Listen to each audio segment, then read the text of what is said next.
আসসালামু আলাইকুম রহমতুল্লাহ। অন্ধকারের ভিতরে একটা জিনিস দেখা যাচ্ছে। এটা আসলে আপনারা অবশ্য বুঝবেন না।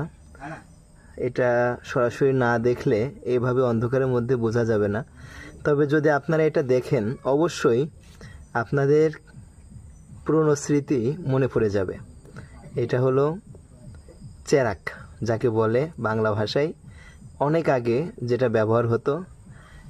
চেরাক আমাদের গ্রামগঞ্জে ব্যবহার হয়। তো গ্রামে এসেছিলাম, আমাদের এক ফুফুর হাতে দেখলাম এটা। তো ভাবলাম যে আপনাদেরকেও সেই পুরনো স্মৃতিটা মনে করে দিই। আচ্ছা আচ্ছা, চেরাকটা এখন ধরানো হচ্ছে। এই তো, এই দেখেন, এইটা হলো পিতলের চেরাক।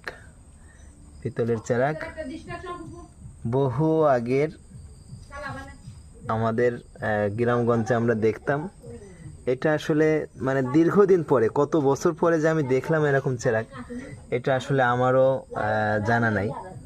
তো আপনাদেরও হয়তো অনেকেরই পুরনো স্মৃতি মনে পড়ে যাচ্ছে, যারা একটা সময় গ্রামে থাকতেন, বা অনেকের বাড়িতে একটা সময় কারেন্ট চলে গেলে চেরাকের ব্যবহার ছিল।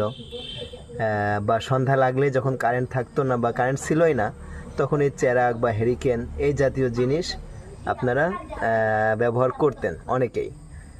তো এটা আমি আশা করছি আপনাদেরও ভালো লেগেছে।